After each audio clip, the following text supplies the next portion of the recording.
And that's actually tricky because if you're writing, and you probably know this, but if you're writing, true, I want to say like traditional romances, there is that kind of pressure where, boy meets girl, man meets woman, usually very soon. And that's the main focus of the story.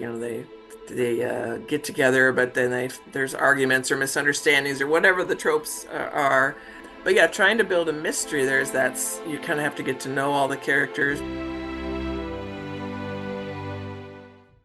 We'll talk about this and much more today. Welcome to a Writer's Day podcast. Hey everyone, welcome back to a Writer's Day podcast. My name is Ruth Douthit, and I'm an award-winning, multi-published author of books in various genres, settling on the suspense genre for now. But I always have a dragon book in me, so don't worry. I will be releasing more dragon books, including a coloring book. That's right, for this Christmas, a coloring book. Dragons and Castles is new, and I'm sure the person who loves dragons and coloring on your Christmas list will love this book. So head over to Amazon and get your copy right now of Dragons and Castles. And be sure to head over to my website at artbyruth.com to sign up for my newsletter, where you will learn more about my upcoming projects like Book 3 in my Desert Shadows Suspense series. I'm going to spend all of December brainstorming the outline and then start writing it for a possible May release of 2026. That's where I'm keeping my fingers crossed. But Book 3 follows Emma and Liam on their next adventure as private investigators, and that title and cover reveal will be coming soon. Okay, on to the good stuff. Author Julie Klassen is with me today. She is an amazing Christie Award-winning author of historical romance. She loves the Regency genre, and her books have sold over 1.5 million copies. That's right. That she is here with me today to talk about all things writing and her new book, Whispers at Painswick Court. So you know the drill. Grab your favorite beverage, a comfortable chair, kick back and relax as we listen to Julie talk about her new book. Hey everyone, welcome back. I'm so excited to have author Julie Klassen with me today. Welcome to the podcast. Thank you, Ruth. Thanks for inviting me. Of course, it's so nice to meet you. I've seen your posts on social media, especially about your lovely books. So this is exciting for me to finally get to talk with you. Thank you. Well, why don't you start off by telling us a little bit about yourself, and then we'll talk about your newest book. Sounds good. Well, I have always wanted to be a writer, but I had other jobs first, as most of us do. But now I have been an author for, I don't know, close to 20 years, and I have 20-some books available now. I am married, and my husband and I have 2 grown sons, and we live in Minnesota. So that's a little bit about us. I did work in publishing for many years, but now I am just a writer. What did you do in publishing? Well, God was really good to me. I always wanted to be a published novelist, but as a younger person, I didn't really know what I was doing. So what a training ground. So I worked for Bethany House Publishers, first in marketing, and then I ended up switching when my kids were young. I ended up switching to editorial because I could do a lot of that work from home, which was great. Yeah. So I think I worked for them for about 12 years as an editor as well. So I was just so blessed to be able to work with other authors and editors over the years. And I think that experience serves me well to this day. It probably got you used to the ins and outs of the publishing industry, didn't it?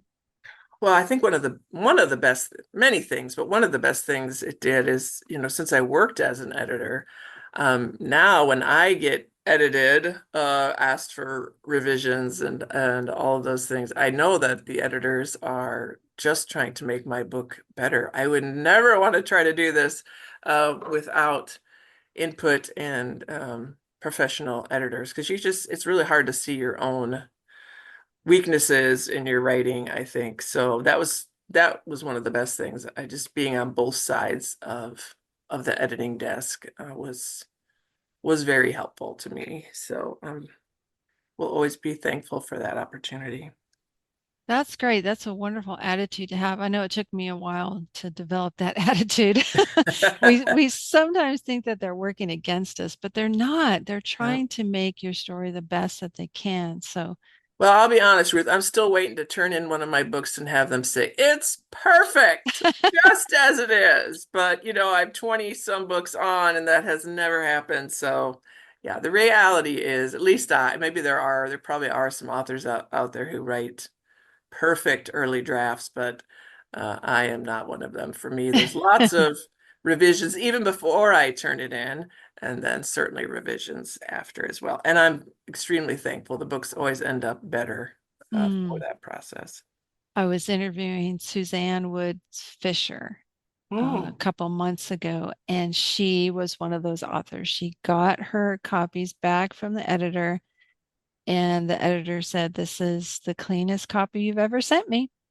And so both of us were celebrating because we know how rare that is and what a Wow. compliment that is and what an amazing feeling that is, so I was celebrating right alongside her. Well deserved on her part. I know she's a lovely person. I've met her a She few is. times, but well, I'm She's still waiting, so me too. I'm still waiting. Me too. And it stings. I always tell authors or new writers, it's going to sting, Hmm. but if you kind of approach it like your attitude, they're trying to help you. It helps. My first editor way back in 2010, 2011, he was old school. So I had to actually print out the manuscript and hand it to him, and he would use a red pen. So Mm. he was the old fashioned way. And it was hard to get that copy back with all those red scribbles and big X's and everything on it. So later on, when I became a writing teacher for middle school, I would show them the manuscript and show them all the red ink and his comments and everything. And they would just look at it like, wow. And I say, see, I am not marking up your essays to be mean. I'm doing it to help you, just like my editor did it for me. And they would just be so amazed that that we go through the same thing that they're going through. So Right. I That's a did great that. illustration to Yeah, choose right. I by. just Well wanted to, done. yeah, I wanted to encourage them that I'm not doing it to be mean. I don't hate you. I'm trying to help you. So yeah. Exactly.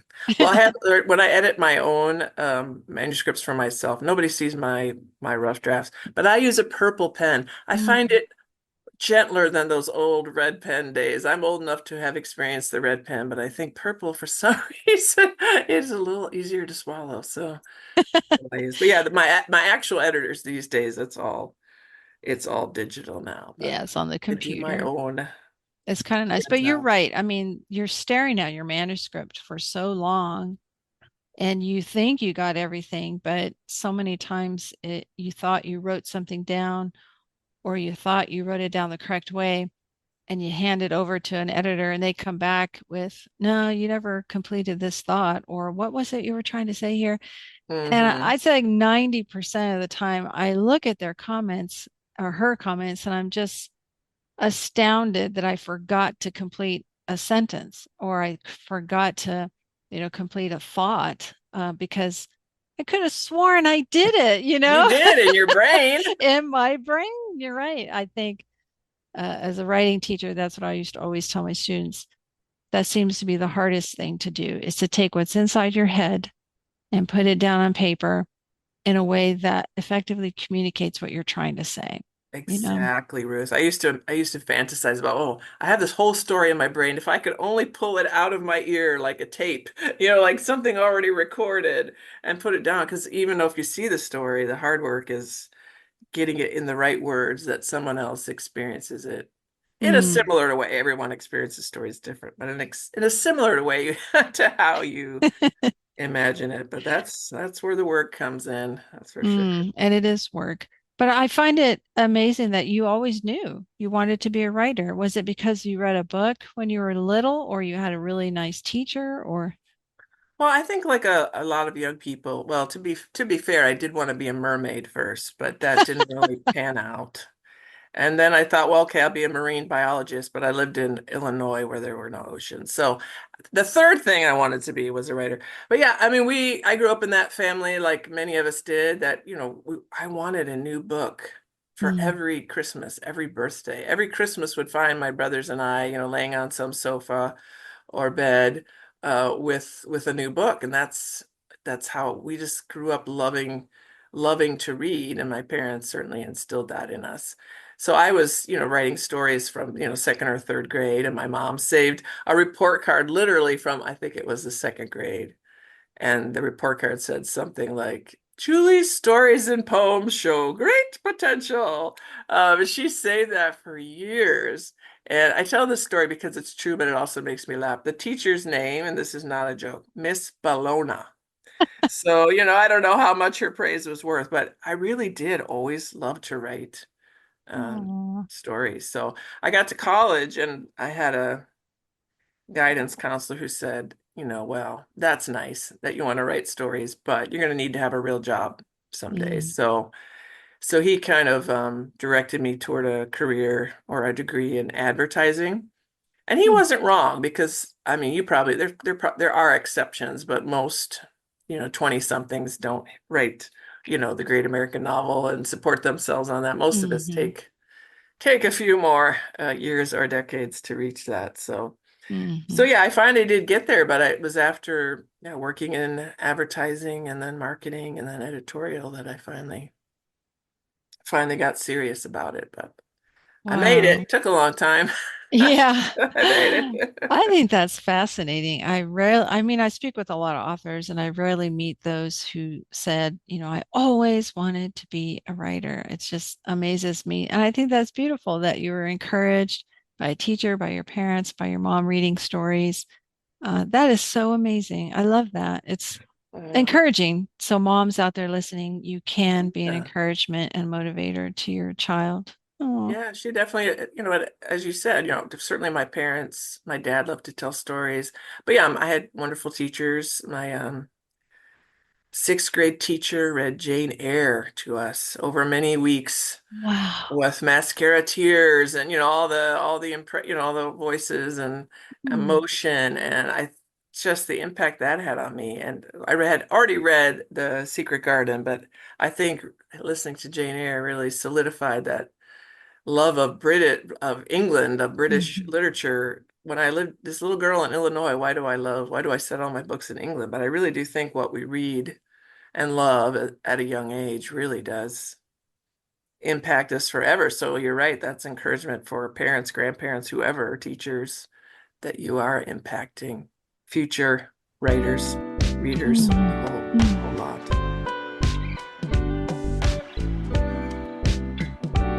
Well, let's talk about your new book that's out in the world, Whispers at Painswick Court. Tell us about this story. Well, I have kind of fallen in love with writing. I, s- I write historical romance. That's what I write. But I'm really enjoying writing historical romance with mystery. I love a brain puzzle. I love when I sit down to read a book and I don't know after a chapter or two exactly, what's going to happen. My brain has some puzzle to work on as I read. So this is a historical romance with that whodunit element, which I'm a fan of. So it's about her name is Anne Loveday. She's a surgeon's daughter, and she has decided that she is going to live a single useful life. Her stepmother is trying her hardest to set her up with every eligible bachelor under 60 in the county, but she doesn't want to marry for convenience. She'd only want to marry for love. Mm. So she goes back to Painswick, which is a charming real village in England that I adore. And she had grown up spending summers there with her sister and grandparents. She goes back there and is asked to serve as sick room nurse for Lady Celia, kind of the village matriarch. And she has reason to resent this woman because she forbade her nephew from marrying her sister long ago. But she sets aside her resentments and moves into Painswick Court, kind of one of those shadowy old manor houses. It's rumored to be haunted, all the good Gothic stuff that I love. So she moves in and is soon caught up in kind of an escalating series of mishaps. Are they accidents or is someone out to kill her patient? And soon she finds herself being pursued by a handsome man when she's determined not to fall in love, and also finds herself a suspect. So it has, I hope, all that delicious what's really going on, whispers in the night, bumps in the corridor, who's doing what, and also the slow buildup of romance and the faith elements as well. So Ooh. this is a book that I feel readers will hopefully enjoy if they like romance, and certainly if they like romantic mysteries as well. So Ooh, that's a little bit about it. that sounds amazing. And so in your research, you actually went to this quaint little English village. I did, and Wow. I love that when I first started writing, when I first wrote my first book, I had never been there. So I jokingly say that that's the real reason I started writing, was so I could justify my long held desire to go to England, but now I have been there many times. So my husband and I were almost just passing through Painswick the first time several years ago, and we weren't planning to stay there, but there was something about the village and the big, beautiful church set in this like huge park-like setting. It's just striking. Mm. And I just said, "Oh, I don't want to leave." So there was this old manor house that we looked it up on our phones on Google, and sure, it was kind of acting as kind of a B&B. It was a little bit of an odd B&B, usually more a place you would rent out the entire house for a wedding, say, or your wedding party or something. But we kind of just walked in there and said, "Do you have any rooms? Can we stay here?" And they did. So we ended up staying in the what I based Painswick Court on. It's called the Courthouse of Painswick, but basically it's based on this house. Mm. So we stayed there, but that was a very short visit. But I'm like, I need to come back here for a longer stay. So we went back a few years later and stayed there for a few days. By that point, the courthouse, uh, they they weren't running it as a lodging anymore. It had been sold back into private ownership. So we were so glad we had stayed there when we could, just kind of impetuously asked if we could stay because now it's somebody's home, so you couldn't stay there anymore. Mm. But we stayed in the village and we met people from the Painswick History Society who answered our questions. We ended up with all these back issues of the local historical publication and came home with a suitcase bulging with historical kind of magazines and kept in those. That one lady in particular, the head of that society, had reviewed the manuscript for me. But sure enough, it has all this wonderful history. It does have rumors of being haunted by King Charles I, who did stay there, back in the 1600s or something Wow. like that. So I love when I can, take some real history and then, of course, fictionalize it um, for the sake of the novel. And as a Christian, I'm not really all that. The only ghost I really want to meet is the Holy Spirit. So it's not, it's not about ghosts. There aren't real ghosts in the story. It's just, but that love, that kind of wonderful atmosphere, I Mhm. think that lends to the mystery of the Ooh. story. So yes, it was wonderful to be there. And in fact, Ruth, I'm leading Mhm. a group trip to England in June. I've done this twice before, but pre-lockdown and all that. Mhm. So this will be the first time in several years. But we Mm. are going back to Painswick just for, an hour or two, just doing a little walking tour of Painswick with some of those folks from the History Society. So I'm looking forward to Oh, showing some readers who've read the book, the sure. lovely village of Painswick. Oh, how fun. And so what do you fly into London and take a train there? We fly into London and then we have a motor coach. Oh, Um, and I think there's, 35 people or something signed up. So, nice. so we'll take a motor coach to various places that are kind of hard to get to if you don't want to drive on the wrong side of the road yourself. Um, we will go to the setting of my recent series, the On Devonshire Shore series is set in Sidmouth on the south coast. We'll go to Cornwall, which I also love and have set books there. So we'll go to several places in England for 9, 10 days. I forget exactly how long it is, but we will. One of our stops will be in Painswick, Lord willing, and everything going according to plan. Yeah, that is amazing. Oh, Mm. that sounds so fun. I'd love to do something like that. Well, so you have a mystery, and then you have her returning back to this place. There's painful memories for her, and maybe some pleasant ones. But how did you come up with the idea for the romance? I mean, is it someone she knew before? Oh, that's a good question. So she does have a lot of memories in Painswick. For her, they're probably personally they're mostly pleasant with her Oh, good. grandparents. Yeah. But of course she feels bad for her sister who had her heart broken there. So she does, so in this manor house that she's caring for, this Lady Celia, this older woman, also in residence are Lady Celia's grown daughter, who's got some mysterious things going on, and also two grown nephews, a military man and another nephew. So she did know them growing up, but very distantly because she wasn't, of the manor born. She was, just a local surgeon's daughter. They weren't of the same class. So she does know some of the people.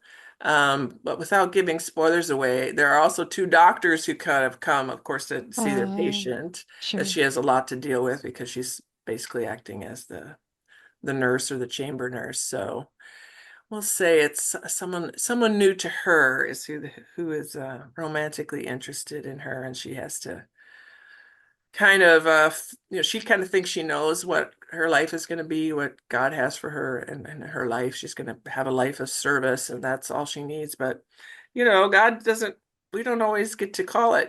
Our plans are always God's plans. So that's one of the things she wrestles with is, I think I have planned my life out, but it's not going according to plan. Is, how do I bend or accept a different plan, maybe even a better plan than I thought I had for myself? Mm. So yes, it does have the romance in it. I can read most any kind of genre if it has some romance in it. I need Mhm. some romance. Sure. But as an author, though, how do you balance the mystery and the romance? How do you maintain both?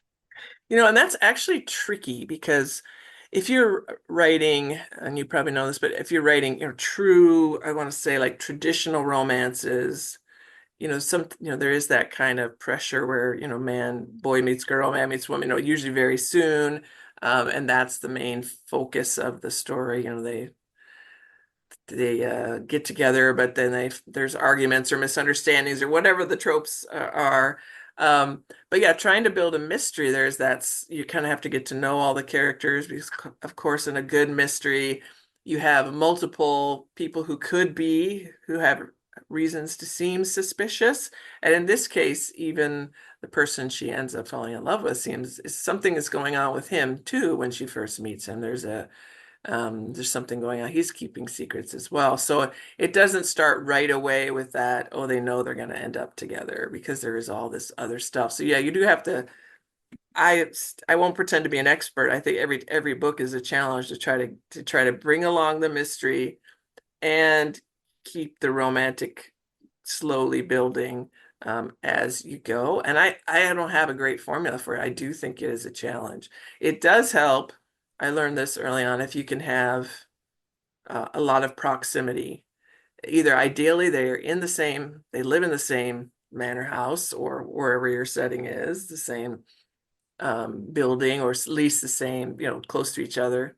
In this case, I have doctors coming in basically daily, so that helps Mm. with the proximity thing. Because just being together and having, whether they're actually doing anything romantic or just having conversations or even disagreeing or whatever it is, they have those kind of slow building and sparks that can clash, even though you're still dealing with, mystery elements and that kind of Hmm. thing. So I don't have the answer for that one, but I'm enjoying the process of hopefully improving every time I tackle another mystery. I think this is my third or fourth Okay. whodunit kind of a thing where, still Regency, still Sure. has those, historical vibes in the romance, but with a mystery, a murder mystery involved as well. Oh, I love that. That's my favorite. Well, Whispers at Painswick Court. is available right now. So head over to Amazon and get your copy and leave a review. I'm sure Julie would love to know what you think of this amazing Yes, we story. authors value reviews, Hmm. even little short reviews. They don't have to be long. We love them. Exactly. Yeah, just tell us what you think. And can they head over to your newsletter to find out what's coming next? Yeah, you if you want to find me, I hang out in a couple places. I do have a website. I'm going to be honest. I'm not very consistent sending out newsletters. I should send them out more. I'm so busy writing a book that sometimes other things behind. But yes, I am on Facebook. I'm involved with this lovely private Facebook group called Inspirational Regency Readers with Erica Vetch, Michelle Group, some other people, some other women who are writing in this same time period, and anybody can join. But it's a place where we love to talk about what's coming out next, some books on sale. We're talking about the latest Jane Austen adaptation, which Mr. Darcy is our favorite, all those good things, why we love reading. So I do spend a lot of time there. And of course, I have a website, julieklassen.com, where you can sign up for my newsletter or find news and all my books there as well. Oh, wonderful. Yes, I've seen posts from that private group. I mean, I haven't joined yet, but I have seen you all posting before. That sounds amazing. What a great place for readers to go and learn more about your upcoming projects. Terrific idea. Thank you. We have a lot of fun. I really do enjoy hanging out there. It's my favorite place on the internet. Great. Well, Julie, this has been so fun learning more about your research and how you put these stories together and how you balance the mystery and the romance. I look forward to reading Whispers at Painswick Court, and it sounds like you're busy. So thank you for taking time out to join me on my podcast to chat about your amazing stories. Thank you, Ruth. That was so fun to listen to Julie Klassen talk about her book, Whispers at Painswick Court, and her travels there and her research. Wow, very inspirational. And I was so moved by how she has always known she wanted to be a writer and how her third grade teacher inspired her. That is amazing. So teachers out there, you really do have an influence and an impact on your students. And I hope that you've been encouraged by Julie's story as well, that it didn't happen overnight, but she worked at it, and it helped that she was in the publishing industry so she could learn the ins and outs of the industry. And I loved her attitude about the editor. So I hope that you've been encouraged to keep going on your writing journey and learning more about the craft. And that's why I thank you for taking time to listen to my podcast today. And until next time, God bless.